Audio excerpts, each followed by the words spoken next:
eso? Son las voces de la sociedad, acalladas. Tal vez no haya espacio en el monopolio mediático para los medios alternativos, pero si no les importa, estos comunicadores darán una buena entrevista. Somos Otra Ronda, reportando para ustedes.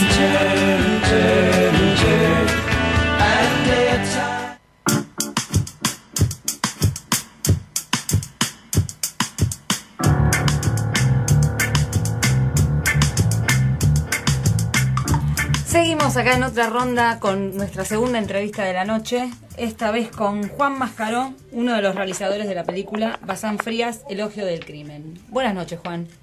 Hola, te escucho un poco entrecortado, pero bueno, entiendo, creo igual. Bueno, te estaba saludando, te estaba diciendo te vamos a entrevistar para que nos cuentes sobre la película. Bueno, buenísimo, dale, mirá, estrenamos la semana pasada en distintas salas, la verdad que estamos contentos en general con la repercusión que ha tenido, si bien, bueno, en algunas salas la peli le cuesta más darse a conocer, y que la gente vaya un poco porque no tenemos mucha estructura de difusión y también porque hay como un problema en la exhibición del cine en la Argentina, con pocas salas para muchas películas y a veces tocan malos horarios, ¿viste? Entonces la gente le cuesta ir. Ahora en el Común, por ejemplo, seguimos a las 3:30 de la tarde, es un horario medio complicado. Complicado para la semana especialmente. Sí, obviamente, para el que labura y tiene que ir a ese horario. Pero bueno, está, ahí le estamos dando batalla y en Tucumán, que es donde se filmó la película, está yendo muy bien y hay mucha expectativa por verla. Van 3 días de localidades agotadas ya, así que bueno, ahí está pegando fuerte. Bueno, buenísimo. Ya que nombraste Tucumán, arranco por ahí. Contanos cómo llegaron a filmarla ahí en el penal de Villa Urquiza. Por el final, te hablé de una película y no se sabe bien. No hay problema, no hay problema. Si querés vamos por orden, pero vayamos como nos lleva la conversación. Dale. Vamos como nos lleva la conversación. Se filmó en Tucumán durante en realidad ocupó un poco más de un año el rodaje de la película y otro tanto para editarla. Es la historia de un bandido rural, al estilo de Mate Cocido, digamos, de Bairoleto, o de varios de los de esa camada, incluso de la misma época, más o menos de los años 20 de la Argentina, principios de siglo y hasta los 20. Pero bueno, esa historia que tiene más de 100 años para nosotros fue solo, digamos, el punto de partida, porque cuando nos encontramos con la crónica un poco de la vida de Bazán Frías, lo que no había demasiado, había solo comentarios, digamos, y una especie de mito de quién fue, más que digamos, registros históricos de su actividad como bandolero, como delincuente. Uh-huh. Dijimos, bueno, ¿cómo la contamos? Porque no había ni fotos, ni demasiadas imágenes, por supuesto, mucho menos imágenes en movimiento fílmicas de la época, no había testimonios, porque la gente que lo había conocido ya no estaba más, digamos. Y bueno, apareció como un hueco ahí, ¿no?, de representación. Entonces ahí pensamos en la posibilidad de que alguien actuara la vida de Bazán, pero no teníamos ganas de hacer una película de ficción tradicional, no teníamos recursos además para hacerla, convocar un casting de actores y representar la vida, ¿no?, de él. Entonces se nos ocurrió un poco este dispositivo que es convocar a los presos que son devotos de él, porque Bazán, además de ser un bandido rural y de ser un personaje histórico de Tucumán, con los años, de generación en generación, se fue convirtiendo en un santo, en un alma milagrosa, como le dicen allá en el norte. Y bueno, los devotos son en parte los presos, son en general los sectores populares, digamos, de Tucumán y otras provincias del norte, pero sobre todo los presos que van a agradecerle cuando gana la libertad o bueno, van las familias a pedir por ellos cuando están presos, ¿no?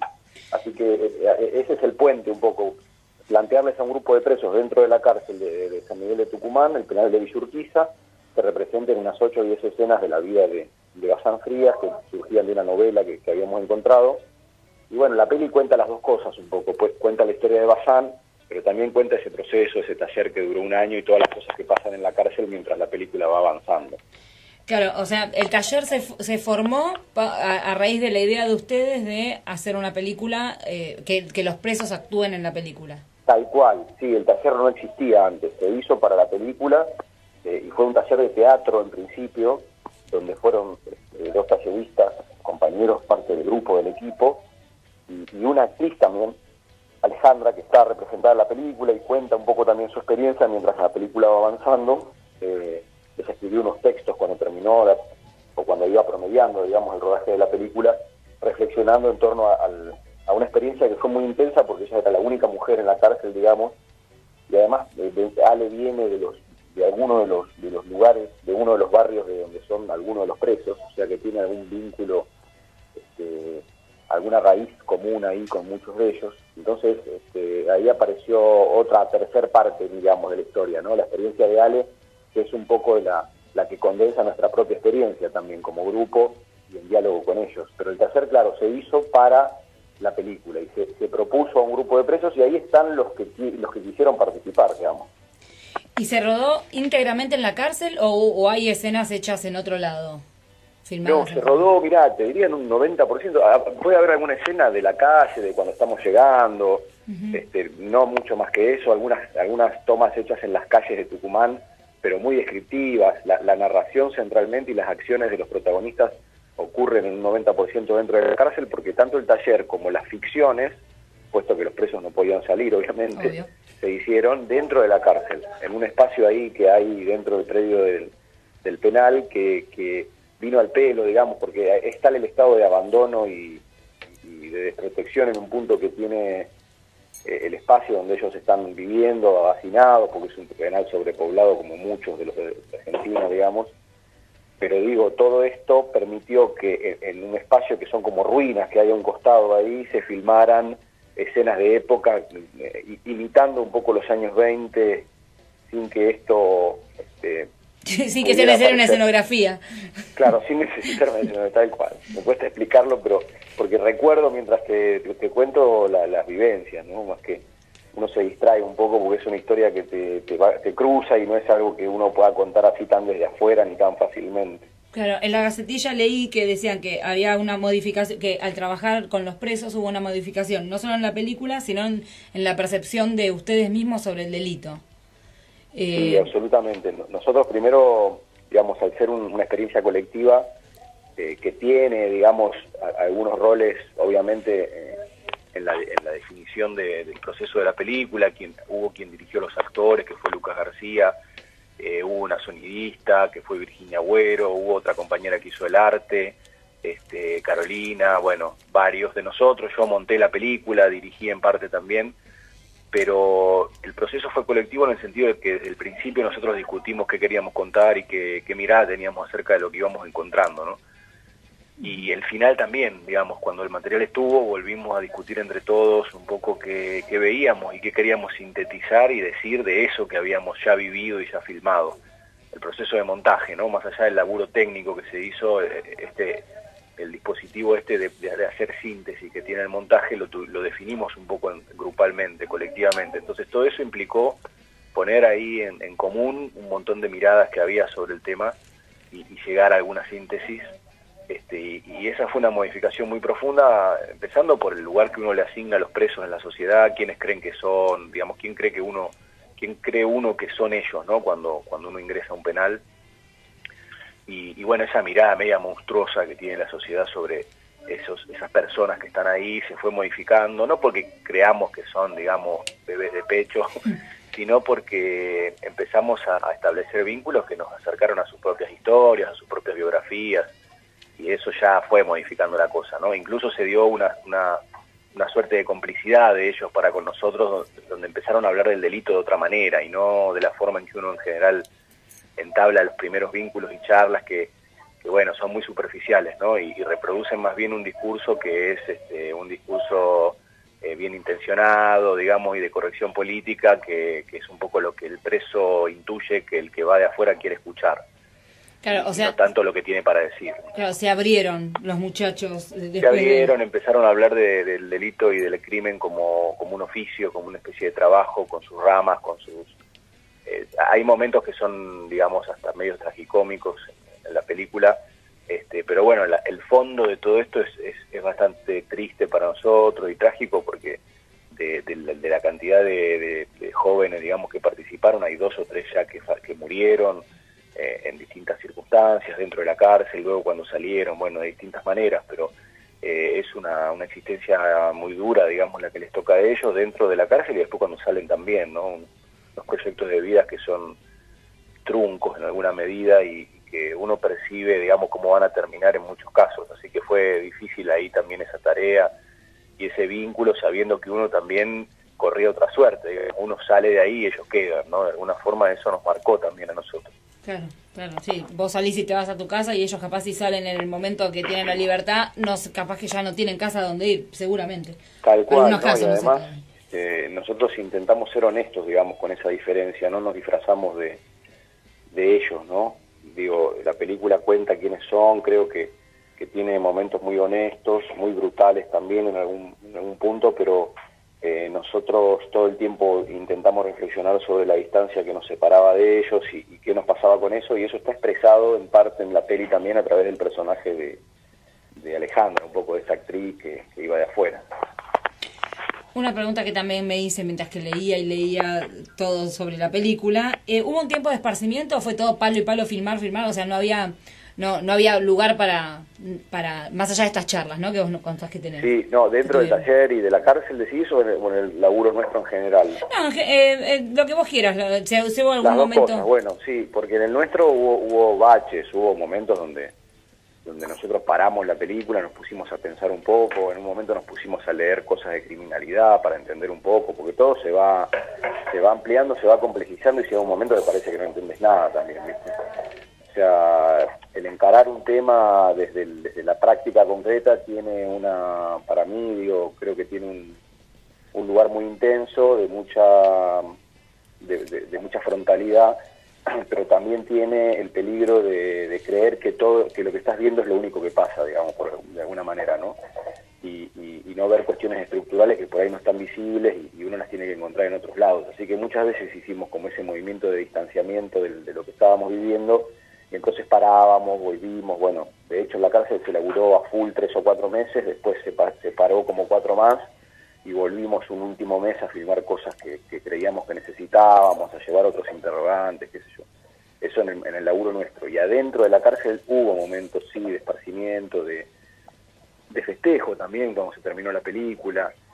Nosotros hacíamos una jornada que al principio eran como ensayos, eran talleres de teatro donde se elaboraban cosas muy generales, todavía las escenas no se ensayaban, porque teníamos que llegar también a alguna síntesis que fuera a hacer como una especie de casting, digamos, donde definir los roles, ¿no? Entonces se elaboraba un rato, después hacíamos una merienda todos juntos ahí en un comedor de la cárcel y ahí se charlaban, aparecían temas. Y bueno, la última vez, por ejemplo, que fuimos a pasarla, la película que ellos la vieron también, hicimos una choriciada ahí, estuvimos comiendo y tomando un rato y bueno, creo que lo festejaron bastante ellos, si bien después la despedida fue triste, pues sabíamos que a muchos era la última vez que lo íbamos a ver, ¿no? Claro. Si bien se sostuvieron vínculos con parte del grupo, 3 o 4 de ellos los seguimos viendo, y los que aparecen, ahora han aparecido algunos a ver la película, por ejemplo, porque ya han salido, porque tenían condenas más leves, digamos, ya no están en la cárcel, entonces están en el cine ahí viéndola. Bueno. Hay algún vínculo que perdura, pero muchos no los vimos más tampoco. Claro, qué bueno, qué bueno. Quizás esto de nuevo con mi ignorancia, pero también antes entrevistábamos a Fer, que es nuestra campeona de taekwondo, que ella es autogestiva porque no le queda otra, porque no hay apoyo nacional, se consiguen ellos los sponsors para viajar. En el caso de ustedes, la producción de la peli es exclusivamente ustedes, ¿tiene el apoyo? No, sí, mira, es una historia larga. Se hizo con el Instituto de Cine a través de una vía de fomento que se llama Vía Digital, que es como la más pequeña de todas las formas de hacer cine dentro del Instituto de Cine del Inca, pero una vía que estuvo en crisis muchas veces en esta gestión, digamos, en estos años. Uh-huh. Varias veces se atacó, digamos, la continuidad de esa vía, peligraron mucho los jurados, es decir, los comités de selección que se integran para elegir esos proyectos y que después pasen a ser fomentados, subvencionados por el Inca, y hemos tenido que pelear mucho. En general, yo formo parte de una asociación que es DOCA y nos pasa que todo el tiempo estamos tratando de no perder ese derecho a poder filmar los realizadores más pequeños, y en particular el documental, que es un género que ha tenido un crecimiento enorme estos años. No hablo aquí solo de la peli nuestra, ¿no? Sino de la producción documental argentina, que está cada vez más presente a nivel mundial incluso. El otro día escuchaba que es el cuarto país productor de cine documental, ¿no? Por lo menos en la cantidad de documentales que se hacen. Después la calidad, bueno, es dispar, pero eso implica también una fuerza que va ejerciendo toda esa gente que está con colectivos, ¿no? Y realizadores y realizadoras que están con la pulsión esta de contar historias, con la necesidad de hacerlo, y que van sosteniendo con esa lucha cotidiana la posibilidad de que el instituto siga fomentando estas películas. Pero estuvo muy difícil, se filma con mucho dinero, con poco dinero, perdón, en general son procesos largos donde el dinero no llega a cubrir los gastos, porque una película donde vos tenés gente, digamos, trabajando durante 2 o 3 años, no hay dinero que la pague, digamos, ¿no? Lo que se paga en general es el gasto por ahí operativo, el alquiler de los equipos, algún técnico que participa más de manera más despegada, más freelance del proceso, pero todo este núcleo de compañeros que constituimos el colectivo es un trabajo más bien militante, digamos, ¿no? Y no tan rentado. Entiendo, es ponerle el pecho. Ese es un poco el esquema, digamos, y después para exhibirla también es como otro lío, porque lo que te decía, hay una hegemonía muy fuerte de las empresas norteamericanas con el tema del cine y hay pocas pantallas en general para el cine argentino. Entonces es otra pelea que está pendiente desde hace muchos años, yo diría que es histórica, ¿no? En el cine argentino, el problema de la exhibición y de no tener acceso a las salas cuando las películas están terminadas. Claro. Bueno, contanos entonces dónde podemos verla y donde ya esté proyectándose, y si hay una página o un lugar, un sitio donde nos podamos enterar futuras proyecciones. La página te la digo primero porque me parece que eso es más fácil. Dale. Como vamos teniendo cambios todo el tiempo en las salas, los lugares, los horarios, lo más fácil es que entren ahí a Bazán Frías, Elogio del Crimen, Bazán Frías, Elogio del Crimen, película, Bien. En Facebook, en Instagram, y busquen todas las semanas, va habiendo nuevos lugares y nuevas fechas. Esta semana acabamos de terminar hace un rato la función en Tucumán, la tercera de la semana, a sala llena, digamos, con localidades agotadas, y continúa el domingo a las 20 horas. Después sigue en el Gomón todos los días, en el Cine Gomón, ahí en Congreso, hasta el miércoles a las 18:30. Después del miércoles cambia de horario y va a las 15:30 horas. Bien. Eso es en el Gomont. Y también sigue en La Plata, en la sala Ecoselect de La Plata. Eso es todos los días también, hasta el miércoles a las 5 de la tarde. Y hoy se pasó en Quilmes por última vez, que también estrenamos ahí. Y se estrena en Jujuy el fin de semana que viene, en San Salvador de Jujuy, el viernes y sábado a las 20:30 horas. Y la otra semana también. Pero bueno, esas son las fechas de esta semana, ¿no? Y en Tucumán el domingo vuelve a proyectarse. Perfecto, entonces cualquier cosa se puede buscar en Bazán Frías, Elogio del Crimen, película, en Facebook o en Instagram. Sí, de tantas que te dije, no sé si se van a acordar, pero bueno, siempre ahí por lo menos por eso, se van a ubicar. Pero como dijiste al principio, ya con buscarla en redes ya estamos. Ya estamos. Bueno, Juan, te agradezco muchísimo. ¿Hay algo más que quieras decirnos para cerrar? No, nada, que está bueno apoyar el cine argentino, más allá de que esta vez nos toque a nosotros, digamos, no lo digo como propaganda de la película, sino en general. Creo que el público, en la medida que se anima y rompe un poco ese prejuicio de que las mejores películas vienen siempre de afuera, digo, por el lado del cine pochoclo y también por el lado del cine arte pasa lo mismo un poco, ¿no? Hay mucho público que quiere ver películas europeas y como... Sí, mucho cine iraní. Claro, y como que acá no pasa nada, y acá pasan un montón de cosas, digamos. Pasan estas historias que tienen que ver con la realidad nuestra, pero además hay una camada de realizadores que creo que le están poniendo cada vez más pilas a hacer un cine con una madurez de lenguaje y de narrativa que vale la pena, digamos. No son solo las historias, sino cómo están contadas, ¿no? Ahí yo creo que hay que acercarse a ese cine, defenderlo, bancarlo, porque tenemos algo grosso, como conjunto, digo, ¿no? De realizadores y de cine. Sí, entiendo. Bueno, te agradezco mucho, Juan, por esta comunicación, muy interesante la película, y vamos a buscar el modo de ir a verla.